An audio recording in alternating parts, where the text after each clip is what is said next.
جناب سب سے پہلے ایک اہم خبر شامل کرتے چلے یہاں پہ، جہاں پیپلز پارٹی نے چیئرمین سینٹ الیکشن اسلام آباد ہائی کورٹ میں چیلنج کر دیا ہے۔ یوسف رضا گیلانی کی جانب سے فاروق ایچ نائک نے درخواست دائر کر دی ہے۔ درخواست میں وفاق، سیکریٹری سینٹ اور دیگر کو فریق بنایا گیا ہے۔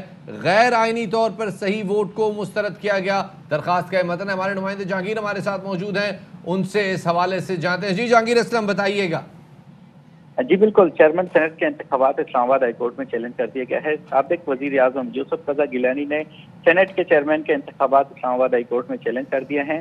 عدالت 12 مارچ کے چیئرمین سینٹ کے انتخابات کو کالعدم قرار دے۔ عدالت چیئرمین سینٹ کے 12 مارچ کا نوٹیفکیشن بھی کالعدم قرار دے۔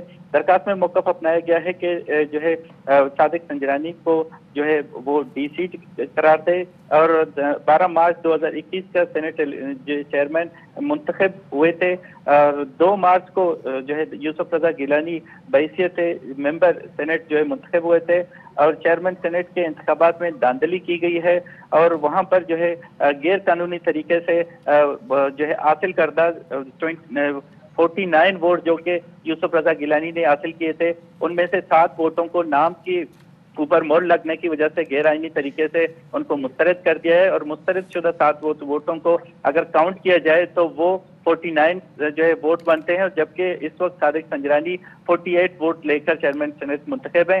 اگر اسلام آباد ہائی کورٹ ان ووٹوں کو آئینی طور پر جائزہ لے، اور ان پر جائزہ لینے کے بعد احکامات جاری کرے، اور ہائی کورٹ میں حکم امتناع کے لیے بھی استدعا کی گئی ہے کہ اسلام آباد ہائی کورٹ چیئرمین سینٹ کے انتخابات کو حوالے سے حکم امتناع جاری کرے، اور یوسف رضا گیلانی کی جانب سے فاروق ایچ نائک نے درخواست رجسٹرار آفس میں جمع کرا دیا ہے، اور رجسٹرار آفس نے کارروائی شروع کر دی ہے، اور عدالت رجسٹرار آفس نے درخواست 24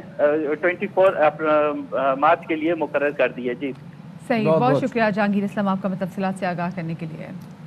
ساتھ ہی آپ کو بتاتے چلیں کہ یوسف رضا گیلانی کے خلاف درخواست پر الیکشن کمیشن میں بھی سماعت ہو رہی ہے۔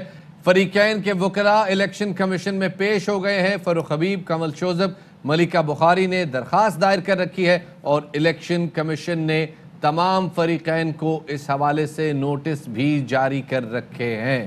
آپ کو بتاتے چلیں یوسف رضا گیلانی کے خلاف درخواست پر الیکشن کمیشن میں سماعت جاری ہے۔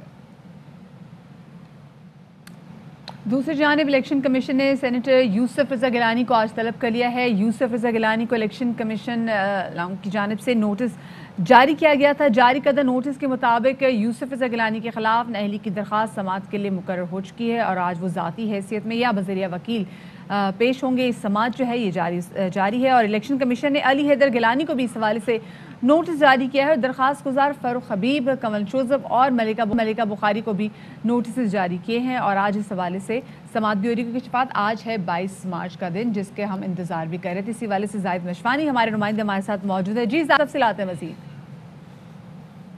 بالکل، آج الیکشن کمیشن میں یوسف رضا گیلانی کے خلاف پی ٹی آئی کی درخواست پر سماعت کا آغاز ہو چکا ہے۔ چیف الیکشن کمشنر اس سے قبل اس بینچ کے اس میں شامل نہیں تھے، اور صرف ممبرز اس کی سماعت کر رہے تھے۔ آج چیف الیکشن کمشنر خود اس کی سماعت کریں گے۔ 5 رکنی بینچ کمیشن کا اس وقت الیکشن کمیشن میں موجود ہے۔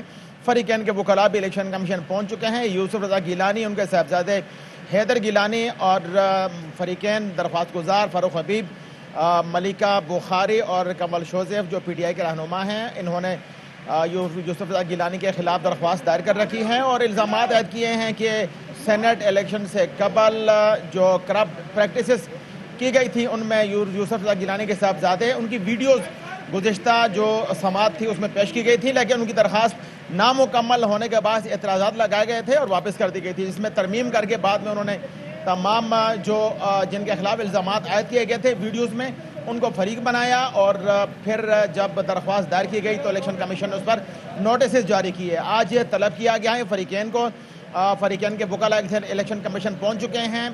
ابھی کچھ دیر قبل میں دیکھ رہا تھا پی ٹی آئی کے جو وکلاء ہیں وہ بھی آ چکے تھے، اور وسیم سجاد پاکستان پیپلز پارٹی کی طرف سے وکیل اور ان کا سٹاف باقی اور کونسل سارے پہنچ چکے ہیں۔ ابھی کچھ دیر میں یہ باقاعدہ سماعت کا آغاز ہونے لگا ہوگا، اور اس بات کا امکان ہے کہ آج اگر دلائل نہیں پیش کیے جاتے تو صرف یہ ہو سکتا ہے کہ وقت مانگ لیا جائے اور اگلی تاریخ مقرر کر دی جائے. تاہم الیکشن کمیشن اس سے قبل جب پی ٹی آئی کے وکلاء پیش ہوئے تو الیکشن کمیشن کو مطمئن نہیں کر سکے تھے اور انہوں نے کہا تھا کہ اس حوالے سے مکمل جواب آپ کی طرف سے چاہیے اور اگر درخواست آتی ہے تو اسے مکمل ہونا چاہیے. آج دیکھنا یہ ہے کہ پیپلز پارٹی کی طرف سے یوسف رضا گیلانی، حیدر گیلانی اور جہاں جہاں نوٹسز گئے تھے کیا اس میں مزید فریقین کو طلب کیا جاتا ہے یا کسی کو فریق بنایا جاتا ہے، اور اگر فریقین آئے ہیں تو ان کی طرف سے کیا جواب. ظاہر یہ بڑا اہم نقطہ ہے فریقین بنانے کا، کیونکہ الیکشن کمیشن کی جانب سے آبزرویشن دی گئی تھی کہ جن لوگوں پر اعتراض ہے اور جن لوگوں کے ذریعے ویڈیو بنائی گئی ہے ان تمام کو فریق بنایا جائے. کیا اس حوالے سے آپ کے پاس کوئی اطلاع ہے کہ کیا ان کو فریق بنایا گیا ہے؟